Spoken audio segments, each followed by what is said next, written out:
seen the devastation here, and from what we've gathered so far, the likelihood is that you have illegal miners toying with explosives around this place. We've always said to people that when you see something, say something, and then the authorities should be able to do something. Um, this is quite unfortunate. At this stage, is just to uh, rescue anyone that is still under the rubble here, and also the people that have been taken to the hospital to give them care, um, and also some of the people who have their houses destroyed, provide temporary accommodation for them uh, at hotels within the city. And then in the morning, we definitely will continue the investigation. The affected families, I'll say uh, the government is here. We will support them in the recovery effort. But most importantly, who shall react appropriately to this incident. It's just it's devastating. It's something that it's difficult to wrap one's head around this. Mo kí wa gbogbo ibikíbi tẹ́ bá wà tẹ́ tí ń gbọ́ mi àbí tẹ́ tí ń wò mí. Orúkọ tèmi ò yí padà rárá. Iye dára kòwé kò ní mò ń jẹ́. Ẹ̀yin ìran mi ó lẹ́tìkẹ́. Ẹ tiẹ̀ dé dúró ná. Kí ló dé tí Gọ́vnà Mákindé wá di tí ọ̀rọ̀ ò yá lẹ́nu yín? Ẹ wá ń wá ọ̀rọ̀ yẹn, ẹ ń wá kiri. Ní nǹkan bàǹtàbàǹtà tó ṣẹlẹ̀ bẹ́ẹ̀ yẹn tí ẹ̀mí àwọn èèyàn sùn, innocent soul, tí property wọn bàjẹ́, the same Nigeria tí ò ní insurance. Débi tán máa sọ wípé insurance á cover àdì fún wọn, àbí àwọn ṣọ́ọ̀bù, àbí oríṣiríṣi àwọn tí wọ́n wà lẹ́sẹ̀ kan ayé ẹsẹ̀ kan ọ̀run sí.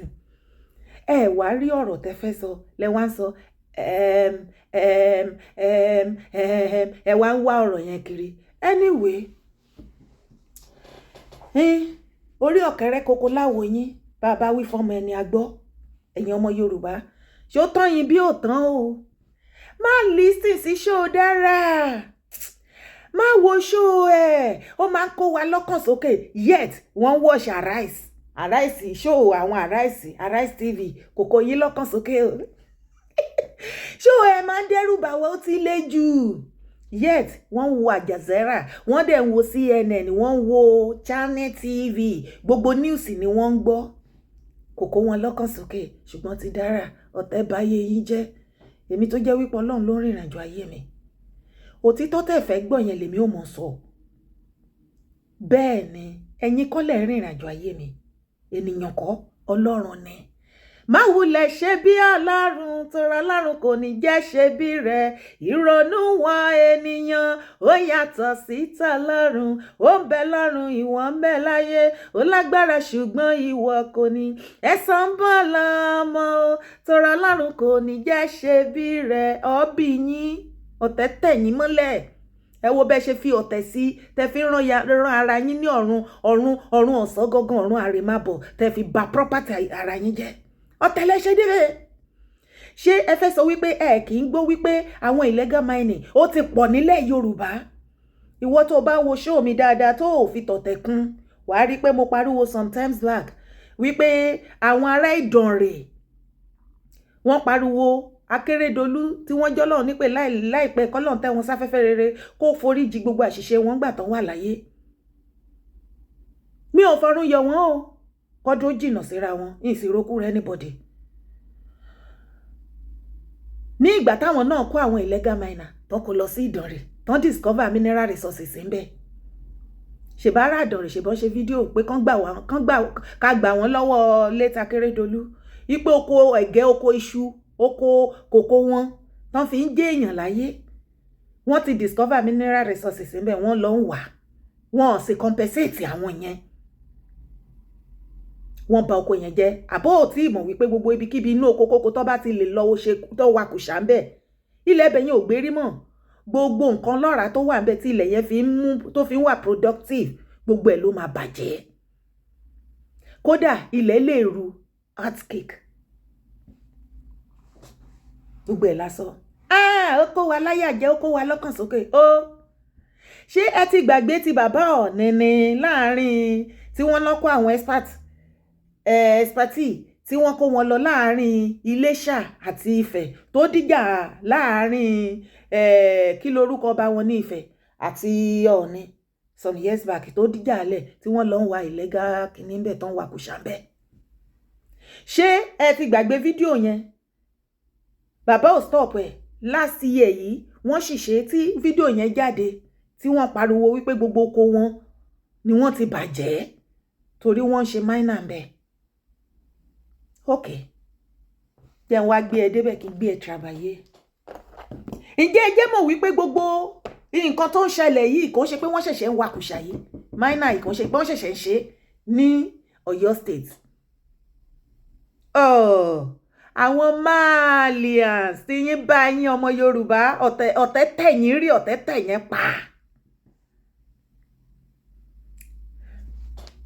àwọn olórí yín wá kó Chinese wá bí Chinese tí wọ́n ti ń kó wọn sórí ilẹ̀ Yorùbá tó ń wa kùsà ń bẹ̀ bẹ́ẹ̀ náà kó àwọn Indian wá wọ́n kó àwọn malians wá nírọ̀ ni ó yá jẹ́ ń gbé ẹ débẹ̀. We are into legitimate business in Nigeria. Sawan, head of foreign miners. Mr. Yusuf Sawan is the president of your state chapter of the ECOWAS members, Nigeria Miners Association, NMA. In this interview by Nuruddin Alimi, he denies allegations that foreigners are exporting precious stones from Nigeria without paying royalty. Ẹja lọ bẹ̀ ẹ̀yìnrùkẹrẹ ó yá lọ wò wá ó yá wá farabalẹ̀ kó gbọ́ bó ṣe bá ti tọ̀tá ilẹ̀ Yorùbá jẹ́. I am from Mali, but I have been here in Nigeria for quite some time. I gave birth to all my children here in Nigeria. Kokaye. Nigeria government, my country's president, still not Kokanwa, and my ambassador in Nigeria are all aware we are doing our legitimate business here in Nigeria. Really? Wani, for how long have you been working as a miner in Nigeria? I have been dealing with precious stones in Nigeria for over 30 years. I was elected president in the year 2016. I started this business as a messenger and gradually become a master. I have traversed all the areas of the business. With my experience in this business over the years, it has contributed to the economy of Nigeria directly and indirectly. Ẹ bá wa béèrè lọ́wọ́ wọn, lọ́nà wo ló fi contribute? Want to be a question? You and your members were accused of not paying royalty to the Nigeria government. Ibi tí mo fẹ́ kẹ́ gbọ́jú ńbẹ̀ nìyẹn. That you are just making money and taking same to develop your country. How true is this? Ẹ wá gbọ́. It is not true. All our transactions are legitimate. We have companies dealing with precious stones in Nigeria and they are doing fine. Let me start with our annual renewal of our company's license. If you don't have your tax clearance, they won't renew it for you. That is number one. Secondly, does it make sense for you to export resources of that magnitude in a country without the support of the government? Tinubu ló máa lọ wò wá. Ó ní mo ṣe ń sọ fún yín tí mò ń bi yín wípé pípa tí wọ́n pa wọ́n ní Plateau lọ padà sí orí fídíò mi lórí YouTube. Lọ wò kó scroll down.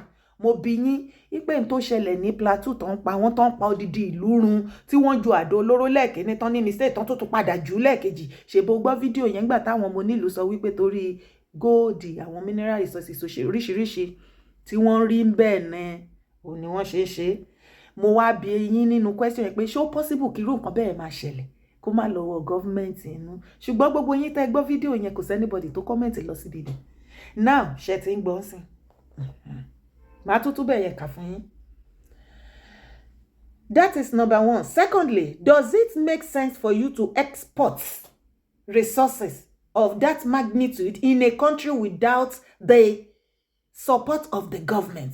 Having said that, you should realize that we are doing our legitimate business in Nigeria. Ohun tí president àwọn minor láti Mali tó wà Nigeria tó jẹ́ lára àwọn ọmọ wọn, ara àwọn òṣìṣẹ́ wọn láti Mali, àwọn ló jẹ́ kí gbogbo nǹkan tó explode tó dún gbẹ̀mgbẹ̀m tó pa yín dànù nìbàdàn. Ó mọ̀ sí. Ṣùgbọ́n ìdí tí Mákindé ò ṣe tí ìlọ́wọ́ díẹ̀ àti ìkan lára àwọn workers wọn tó ṣiṣẹ́ yẹn tí wọ́n ṣe tí ìta àti ìgbọ́ pé wọ́n ti arrest àbọ̀n ti mú síbì kan, ṣùgbọ́n tí Mákindé ń cover ẹ̀ up tó ń ṣe ẹ̀mù ń bẹ̀ is what you and I don't know. Àbámọ̀ ni.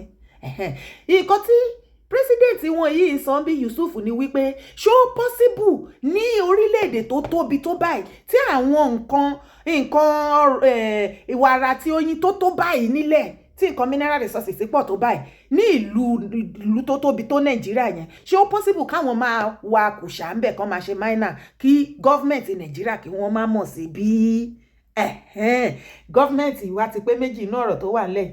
Ṣé state government ṣé wọ́n mọ̀ sí, ṣé wọ́n san owó gbogbo nǹkan tó ń mining ní Ọ̀yọ́ state ń bẹ̀ nìbàdàn, ṣé wọ́n san iye tó yẹ kí wọ́n san fún state government àdébẹ̀? Ǹjẹ́ ṣé wọ́n san owó yẹn, ṣé federal government direct nìkan ni wọ́n san fún? My dear, kò sí gbogbo ibi tó rí tí àwọn àtàwọn ọba tó ń wakùsà ó lọ́wọ́ government support government inú toró níye táwọn náà máa remit fún government àwọn akélé tó kù. Ẹ̀yin tẹ́ ẹ ní ilẹ̀ tẹ́ ẹ ní àwọn nǹkan àlùmọ́nì tó wà ń bẹ̀, ẹ̀yin lẹ kú òfò ẹ kú àdánù tẹ́ ẹ lè jà tí ó jẹ́ wípé wọ́n kó àwọn expatriate wá sí orí ilẹ̀ yín tẹ́lẹ̀ lóògùn tẹ́lẹ̀ fi bẹ́ẹ̀ kí gbogbo wọn wọbẹ̀ kan kú pípípí síbẹ̀, ṣùgbọ́n tó jẹ́ wípé àwa ara wa àwọn innocent people like me lẹ máa fògùn àtáàkì, àfi kẹ́ gbé píṣọ̀ mi lọ sórí ògùn, àfi kẹ́ máa mú kẹ́ máa rọ́ mi ń bọ̀ lójú oorun, àfi kẹ́ máa sọ kẹ́ máa ṣe oògùn. Ẹ má jẹ́ kí ìràwọ̀ ẹ lọ, àfẹ́ kó kúrò níbi tó wà yẹn, àfẹ́ káwọn èèyàn gbọ́n mọ́, àfẹ́ kó ṣe kinní kan mọ́. Ẹ̀rọ ayé yín olóyàlá àjẹyí ojú.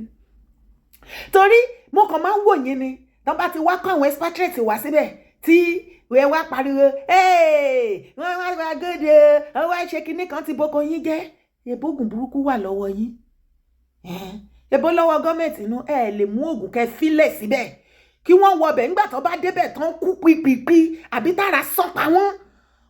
Mo mọ̀ bóyá wọ́n á tún kẹ́lòmíì wá tá tó láwọn ń bọ̀, ìyẹn ni kọ́kọ́ ní ṣe yẹn.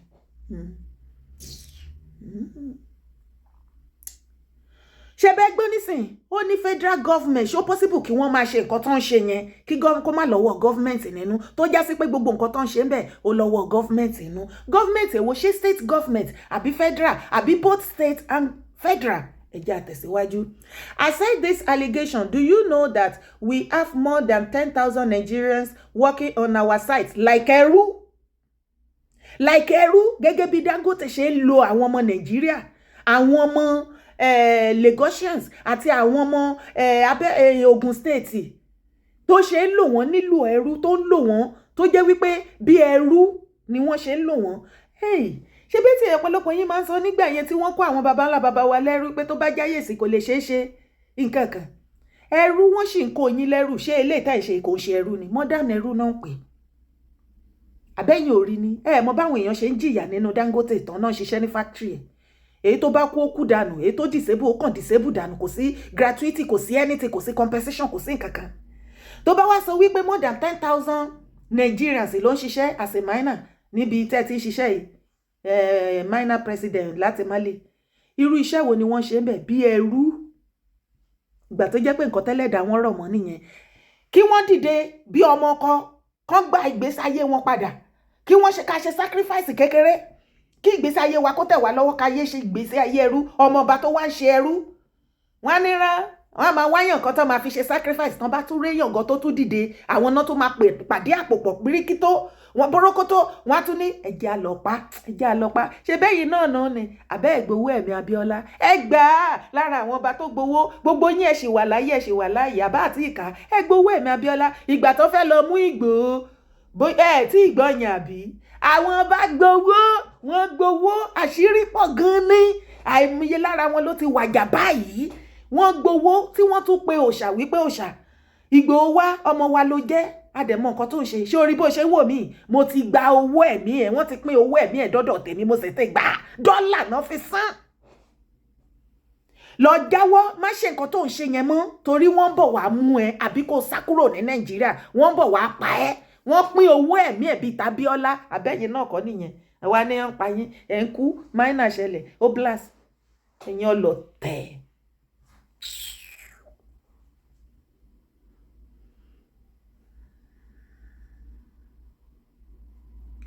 Aside this allegation, do you know that we have more than 10,000 Nigeria working on our site and offices? We have renovated places and schools in some areas of Oyo State as our corporate social responsibility in areas where our mining sites are located. Ẹ jọ̀ọ́ ẹ̀yin ọmọ Ìbàdàn ni mo wá fẹ́ bi léèrè ẹ jẹ́ ká jọ fọwọ́sowọ́pọ̀ ká ṣiṣẹ́ tẹ́ ẹ bá tún ní fọ̀tẹ̀kùn torí tẹ́ ẹ bá ti rọ́tẹ̀ ṣara yín ò balẹ̀.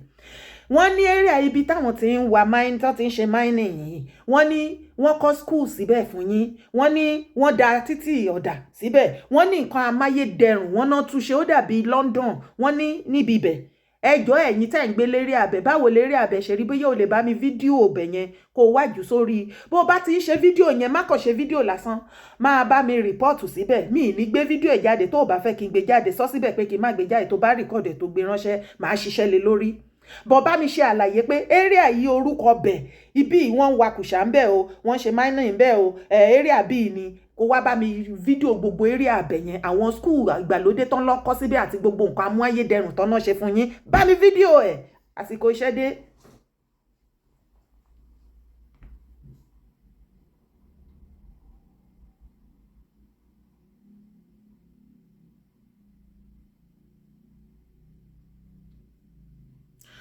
Is it also true that you are smuggling money through land border? Oh, emoji. Is that possible in this terrible world we are living today? Oh, possible. Oh, possible. Ẹ má sọ pé nǹkan kò possible nínú ayé. Especially ní Nàìjíríà tó bá ti jẹ́ pé nǹkan bí ọ̀daràn bí nǹkan jìbìtì ó pọ̀. What if you are attacked? I said, and I want to repeat for record purpose that we are doing everything legitimately. If you check our bank transaction, you will see clear-cut transaction. We don't hide anything from government. It is unthinkable that someone is carrying huge amount. Anyway, is this business open for Nigerians to be a major partaker? I said it earlier that we have more than 10,000 Nigerians working on our sites and offices. Many of these people are learning the business. And some have even graduated to become international traders themselves. So it's an open business for everyone. Ẹ̀yin tẹ́ ti learn níbi iṣẹ́ wọn yìí tó wà lára àwọn 10,000 tó lẹ́ń ṣiṣẹ́ ń bẹ̀ tí wọ́n ti kọ́ tẹ́ ti gbẹ́kọ̀ọ́ tẹ́yìn náà ti di president tẹ́ ti mọ̀ ọ́ ṣe tẹ́ ti lọ́fíìsì tẹ́ ti graduate afẹ́kẹ́ sọ̀rọ̀ síta ìwọ tó bá ń ṣiṣẹ́ ní ọ̀dọ̀ àwọn people yìí tí o dẹ̀ rí òtítọ́ tó ń ṣẹlẹ̀ ń bẹ̀ tó ò fọ̀hún síta alálẹ̀ ilẹ̀ Yorùbá bí àpọnmi síkùn ẹ̀. Now, another place tí mo tún wá fẹ́ kẹ́ lọ kẹ́ farabalẹ̀ kẹ́ listen sí. But do you pay dues to Oyo State government as the host community? Natural resources deposited in states are owned. Ẹgbọ́, natural resources deposited in states are owned by the federal government as 13% derivation goes to the federal government. Again, natural resources deposited in states. Natural resources deposited in states. Ṣáwọn ni Ọlọ́run tó deposit in síbẹ̀. Natural resources deposited in states are owned by the federal government. Ṣé ń gbọ́? Gbogbo states tí wọ́n ti ń discover nǹkan àlùmọ́ọ́nì mineral resources pátápátá belongs to federal government. Wọ́n discover gold ní Zamfara. Gold Zamfara ń jẹ́ mọ̀ wípé wọn ò kó sí ara nǹkan treasury Nàìjíríà. Wọ́n lọ ń ta àwọn northerner wọ́n lọ ń ta wọ́n sọ di nǹkan pé nǹkan wọn ní níbi tí ẹ̀yin Yorùbá ti dìdìrín tẹ́ ẹ gọ̀ sí láyé yín tó jẹ́ pé ọ̀tẹ̀ ló ṣe yín bẹ́ẹ̀. Àwọn kó gold wọ́n ń kó wọ́n lọ ń ta wọ́n ní kò ṣe pé Nàìjíríà ló belong sí wọn ò ṣí owó yẹn fún federal government àárín ara wọn náà ti ń pín ṣùgbọ́n mineral resources èyí tó ń ṣẹlẹ̀ ní south west belong to federal. A ní ẹjẹ́ apín aláwọn nǹkan àlùmọ́ọ́nì tá a lè ṣe irú àwọn nǹkan tó ń kó lọ yìí ojú ayé òde rí wọ́n ń kó ayé ẹ lọ ó mọ̀ pé ayé ẹ ló ń kó lọ ní ẹni o gbogbo tó bìlọ́ǹgì sí ìwà àtẹ̀mí àti ọmọ wa àti generation bọ̀n wa òun ló ń tọ́jú wa tó ń kó lọ tàdé ń wò adẹ̀fọwọ́ lẹ́rán ijó là ń jó kiri pátí àfi ká mú wọn 1000 níbi tẹ́bi tẹ́ pa àwọn èèyàn tí wọ́n wá mú 1000 tó sọ di ṣé nìkan gbé kọ́rùn àwọn olórin nǹkan tẹ́ wálé ayé wá ṣe nìyẹn ọ̀pọ̀lọpọ̀ wọn tẹ̀dẹ̀ rí lọ́balọ́ba tó ná owó òfò àtàdánù bẹ́ẹ̀ yẹn ara nǹkan táwọn náà ń ṣe lélẹ̀ ṣí ẹ̀ tí wọ́n lẹ rí tán ń lówó burúkú ṣé wọ́n níṣẹ́ ni wọn ò níṣẹ́ àìmọye lára ọba tó jẹ́ wípé lábúrọ̀dù ó ti ṣẹ̀wọ̀n tó padà wá sílé tán gbà yàwó ẹ̀ tó padà wá sílé tó padà wá fẹ́ tó tún padà lọ túyàwó yẹn fẹ́ lọ́wọ́ olùṣọ́ sítórì yẹn ṣì ń bọ̀ tó jẹ́ wípé ó ṣẹ̀wọ̀n lábúrọ̀dù ó padà wá sí nàìjíríà máínà yìí kùṣà yìí làwọn náà ń wà tí wọ́n fi rí owó burúkú tẹ́ rí wọn tán náà yẹn tí wọ́n gbé bàbá sí owó kìṣí ìgbì wọ́n tún fi rán ṣéènì sọ́rùn ẹ̀dẹ̀ jókòó owó tó bìlọ́ǹgì sí ẹ̀ tó bìlọ́ǹgì sí mi ìgbà tó yẹ pé tó bá sọ fún yín ọ̀tẹ̀ kò ní jẹ́ kẹgbọ́. ẹ̀ ń gbọ́n bí natural resources deposited in states are owned by federal government as 13% derivation goes to the federal government. Just 13%. Ó yá wá minus 13 out of 100%. Èló ló máa fún ẹ? Figure wo ló máa fún ẹ? Ibo ni èyí tó kù yẹn ibo ló wà? Àwọn wo náà ń kó fún? We are paying to the federal government annually 13% gbogbo kùsà tí wọ́n wà nílẹ̀ Yorùbá gold o rọ́bà o bitumen o everything gbogbo ẹ̀ 13% ẹ̀ ni wọ́n sọ fún federal ṣe mọ̀ pé federal no mention bí kò sọ wípé state annually ni wọ́n dẹ̀ san. Had it been that the Oyo state government had a site where we can refine our precious stones, we could have been mandated to pay taxes to the state government. Ṣé ń gbọ́ láàrin yẹn wọ́n ní ká ní state Ọ̀yọ́ state ó ní ibi tí wọ́n ti lè máa refine àwọn precious stones yẹn ni àwọn náà bá máa san táàkì fún state government but nítorí Ọ̀yọ́ state ò ní ibi tán ti máa refine àwọn gold yín àti èyí tán wà ní between Iléṣà àtọ̀yọ́ àtèyí tán wà l'Óǹdó àtèyí tán wà l'Ékìtì àtèyí tán wà l'Ọ́ṣun àtèyí tán wà l'Ékòó àtèyí tán wà l'Ọ́yọ́ nítorí kò sí ibi tán ti máa refine gẹ́gẹ́ bí crude oil wa tó jẹ́ wípé tán bá ti wà gbé wọ́n á kọ́kọ́ gbé lọ sí abroad wọ́n á lọ refine wọ́n á ṣẹ̀ṣẹ̀ wá dá padà òun lẹ́ni yìí sọ pé tó bá yẹ pé wọ́n kọ́ refinery fún wọn tán ti lè máa refine àwọn precious stones yẹn wọ́n bá máa san táàkì fún Ọ̀yọ́ state government tó jẹ́ sí wípé Ọ̀yọ́ state gan tán ti ń wakùsà tán ti ń ṣe mining yẹn wọn ò san sísì fún the whole of Ọ̀yọ́ state èyí tó wà l'Óǹdó wọn san sísì wọn á tún boko àwọn olóko jẹ́ wọn ò tún compensate wọn Oǹdó Ọ̀yọ́ Ọ̀ṣun gbogbo ilẹ̀ Yorùbá gbogbo ibi tán ti ń wa kùsà pátápátá kò sí state government kankan tó ń rẹ́ndà sísì sílẹ̀ kan tí wọ́n rẹ́ndà ẹ̀ fún federal government ìtàdé ń sọ yìí ó sọ ń bíi pé 13% péré ni wọ́n máa rẹ́ndà àní kò minus 13% yẹn kúrò out of 100% èló ló kù how many percent ló kù ibo lówó yẹn ń lọ àwọn wo náà jọ ń ṣí àì. Governor Makinde orúkọ tèmi ni Dara I am asking you wípé ṣé ẹ fẹ́ sọ fún wa wípé ẹ mọ̀ nípa illegal mining yìí okay ó ti lọ́wọ́n register ṣé ẹ fẹ́ sọ fún wa pé ẹ mọ̀ nípa ẹ̀ àti wípé látìgbà tí wàhálà yìí ti ṣẹlẹ̀ kí ló dé tẹ́ produce bọ̀bọ̀ èèyàn tí yóò kọ́ sí gbogbo wàhálà yẹn kí ló dé tẹ́ produce ẹ̀ wọ́n wá interview yín lẹ́ ń ṣe ẹ wá ń wá ọ̀rọ̀ yẹn kiri ṣe fẹ́ sọ fún wa ẹ bọ́ síta kẹ́ wá ṣàlàyé fún gbogbo ọmọ ilẹ̀ Yorùbá the whole of Ọ̀yọ́ state gbogbo ọmọ Ọ̀yọ́ state wọ́n fẹ́ mọ̀ nípa nǹkan tẹ́ ẹ mọ̀ nípa kíní ṣe fẹ́ sọ fún wa ẹ bá mi béèrè lọ́wọ́ Governor Makinde ẹ máa bá mi drop comment yín sábẹ́ fídíò yìí ṣé Governor Makinde ò wà wíẹ̀ wípé wọ́n ṣe mining bẹ̀ yẹn ṣé wọ́n ò wà wíẹ̀ wọ́n dẹ̀ mọ̀ wípé state government wọ́n rẹ́ndà sísì ṣé kò níye tó máa bọ́ sápò yín Governor Makinde definitely àwọn ọba kan wà tó máa fún ní àwọn owó títí wọn kọ́kọ́sì ni wọ́n ní kọ́kọ́sì àwọn tó máa fún ní share títí wọn because wọ́n ti sọ bí wípé state government ò gba single ṣíṣì tọrọ tó yọ ní ilẹ̀ wọn, nǹkan ìní wọn, nǹkan ìní ìbí títí ẹ tọkọ ẹ táyà ẹ tàwọn ọmọ tó bí àti generation unborn ẹ, òun ni wọ́n ń tojú ẹ kó lọ tó ń rí, òun náà kókó tó wọ̀ wọ́n lára, wọ́n tún fi kú pa yín lé lórí. Till date Makinde ò tí produce bọ̀bọ̀ yẹn, a fẹ́ rí wọn, máa bá mi kọ síbi comment section, we no go gree o, we no go gree, a fẹ́ rí àwọn tó ṣiṣẹ́ yẹn. Ibo ló wà? Ṣé wọ́n ti arrest wọn? Ṣé wọ́n wà nú ilé ni torí wọn ò kú? Ẹ má padà wá bọ́ síta kẹ́ sọ fún wa wípé ó ti kíní yẹn explosion yẹn ó ti pa torí kò kú. Ẹ bá wa gbé síta. Mo mọ̀ pé ẹ̀yin ará yín ọmọ Ọ̀yọ́ ẹ̀ tún ní ṣe yẹn, èyí tí ò kàn yín lẹ máa ránṣẹ́ mọ́.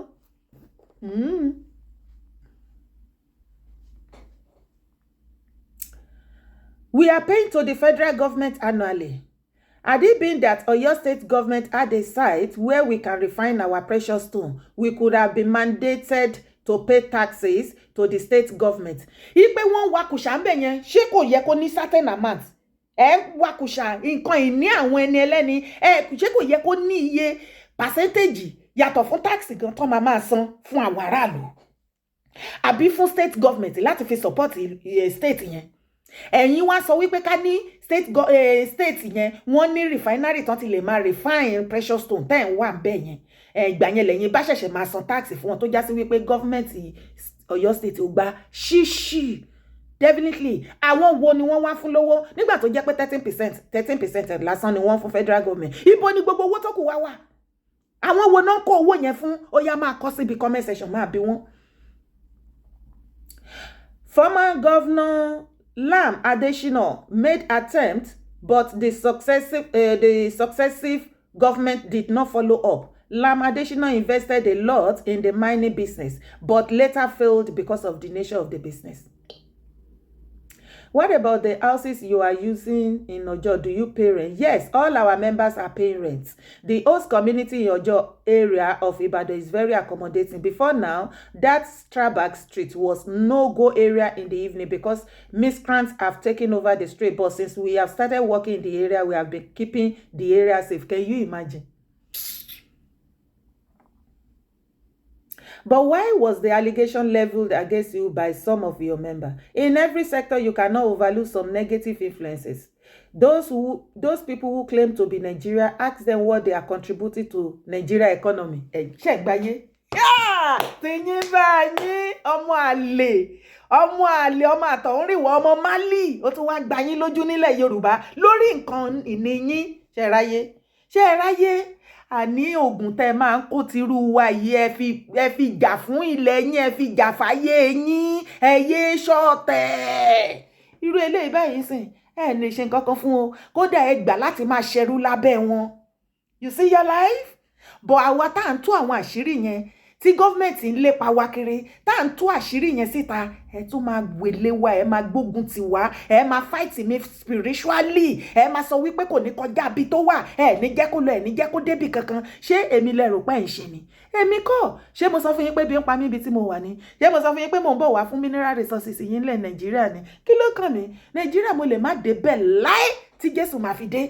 Kò sí nǹkan tí mo gbàgbé síbẹ̀. Wàláhì ìyá mi ló ṣe pàtàkì ká ló ṣì wà ńbẹ̀ ni. Ìyá mi ti jáde láyé àtọkọ àtọmọ, àwa lábúròdì kí wá ní wèrè. Ọba ní irú àwa yìí ọ̀pọ̀lọpọ̀ tó máa ń sá pé kí ló kàn wọ́n pẹ̀lú Nàìjíríà. Ó yẹ kí n wà lára wọn pé kí ló kàn mí. Ọ̀pọ̀lọpọ̀ ló máa ń bú mi náà pé Dára kí ni problem ẹ náà?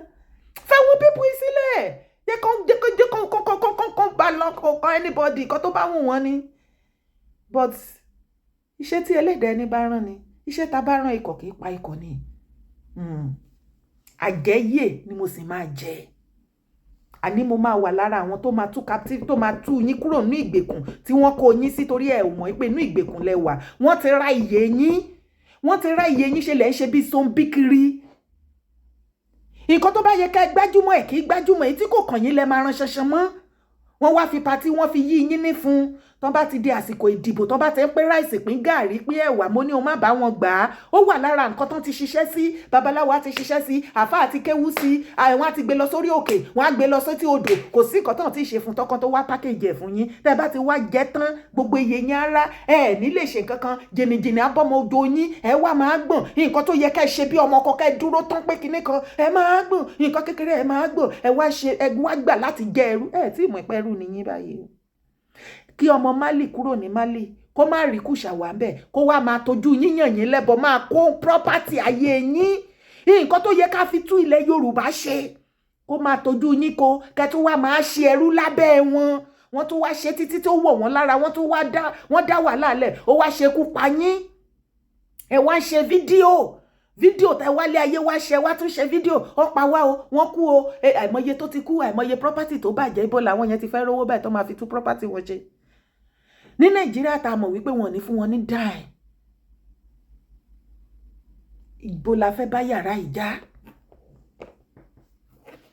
ibo la fẹ́ bá yàrá ìjà mi fẹ́ kí fídíò igun jù ohun tó ń ṣẹlẹ̀ yìí kì í ṣe pé ní Ọ̀yọ́ state nìkan o ó ń ṣẹlẹ̀ lọ́wọ́lọ́wọ́ l'Oǹdó ó ń ṣẹlẹ̀ lọ́wọ́lọ́wọ́ l'Ékìtì ó ń ṣẹlẹ̀ lọ́wọ́ ní gbogbo ilẹ̀ Yorùbá pátá torí gbogbo ilẹ̀ Yorùbá lọ́lọ́run ti nǹkan bọlẹ̀ síbẹ̀ èyí tó ń wà ní nọ́ọ̀tì àwọn ará nọ́ọ̀tì ò rẹ́ńdà ẹ̀ wọ́n láwọn kò ṣe Nàìjíríà lónìí àwọn làwọn ní ṣùgbọ́n ti South West ti ilẹ̀ Yorùbá it belongs to federal government ẹ jí lójú oorun yín ẹ dẹ̀ wá ń jókòó ẹ wá jókòó ẹ wá fọwọ́ léwọ́ báyìí ẹ gbé báyìí ẹ ti wá wò pé Tinubu bàbá Tinubu ló máa bá yín ṣe ló máa correct gbogbo mistake 63 years ago láàrin 4 years àbí 8 years ṣé dìsẹ́ bàbá Tinubu tí ó kan ro yín sínú àbẹ́yìn ò mọ̀ pé ó kan ro yín sínú ta ló lè bá yín sọ̀rọ̀ kí yé yín ṣíná ṣé dìsẹ́ ìgbà tó ń ṣe presidential election ṣé Tinubu ẹ rò pé Tinubu gbàgbé iye ẹ̀ ra ló ṣe mọ̀ wípé ilẹ̀ Yorùbá ẹ fi taratara dìbò fún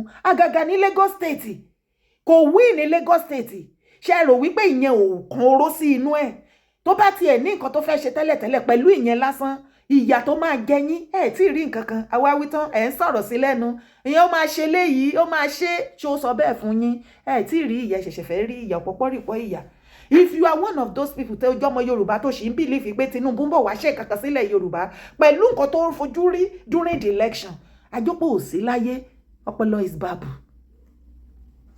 ṣé Tinubu win ní Èkó ni tẹ ṣe expect pé ó ń bọ̀ wá ṣe nǹkan tó máa favour yín lẹ́kọ̀ọ́ ṣé ẹ̀yin ọmọ Yorùbá ẹ gba tiẹ̀ ní ìgbà election tẹ ṣe expect pé ó ń bọ̀ wá túlẹ̀ ilẹ̀ Yorùbá ṣe ó ń bọ̀ wá jà fún yín ẹ má dìde ní kíá ká ẹ do the needful ká ẹ jẹ́ ká jọ fọwọ́sowọ́pọ̀ ká ṣe nǹkan tó yẹ ká ṣe Tinubu will never tó bá kàkà tá fi ṣe nǹkan kan sí ilẹ̀ Yorùbá ṣe sí north a ṣe sí every other state kò ní jẹ́lẹ̀ Yorùbá bẹ́ẹ̀ ni torí ìwà àtẹ̀mí jọmọ̀ ipò ọmọ olódòdẹ kì í forgive kò dẹ̀ fẹ́ nílẹ̀ Yorùbá yẹn kí ẹnìkan kó tún wà àkùkọ kókó gàgàrà ìdí nìyẹn tí irú èmi ṣe sọ wípé Ìgbòho kó má lọ lé torí wọ́n á dẹ páńpẹ́ fún Tinubu ò fẹ́ kẹ́nìbọ̀dì kó dìde nílẹ̀ Yorùbá kó dàbẹ́ ni pé ó fẹ́ máa challenge authority àbí yẹ pé òun náà fẹ́ máa géèyàn pé orúkọ yẹn fẹ́ lọ sókè bá mi dárúkọ gbogbo àwọn ọmọ líle tó wà nílẹ̀ Yorùbá ṣé wọ́n ti wá nǹkan sí wọn lẹ́sẹ̀ mélòó ló tún gbórúkọ ẹ tí ì mọ̀ kankan gbogbo mining tí wọ́n ń wà tó ń ṣe pátápátá 13% ẹ̀ ni wọ́n rẹ́ndà fún federal government òun ló ti fetí ara ẹ̀gbọ́n bì wọn ò fi sísì ṣe ń gbáyìn ṣíṣì wọn ò fún state government then ṣé ó possible kan máa ṣe mining yẹn kí governor Mákindé má mọ̀ èló ni ṣé ẹ̀ ti yín níbẹ̀ governor Mákindé ẹ̀yin ọba ní Ọ̀yọ́ state gbogbo ẹ̀yin ọba lọ́yọ́ state àgàgà nìbàdàn ẹ̀yin A-list ọba ó máa kan àwọn baálẹ̀ náà ò bẹ́ńbẹ́ńbẹ́ á kan sí wọn lẹ́nu o ẹ̀yin ọba mélòó ni wọ́n ń share gbogbo nǹkan tó yẹ kí wọ́n fi share fún gbogbo ọmọ Ọ̀yọ́ state ẹ̀yin ọba mélòó lẹ́ ń bá wọn pín bẹ́ẹ̀ àtẹ̀yin politicians mélòó gọ́fúnà mọ̀ àwọn A-list ọba sì mọ̀ àtẹ̀yin wo lẹ tún mọ̀ nígbà tó jẹ́ pé àwọn tó ní nǹkan wọn gan bẹ́ẹ̀ bá ṣe ń sọ fún wọn yìí sì ẹ̀ rí wọn mọ́ ń bọ̀ wá attack mi níbi comment section èmi náà máa attack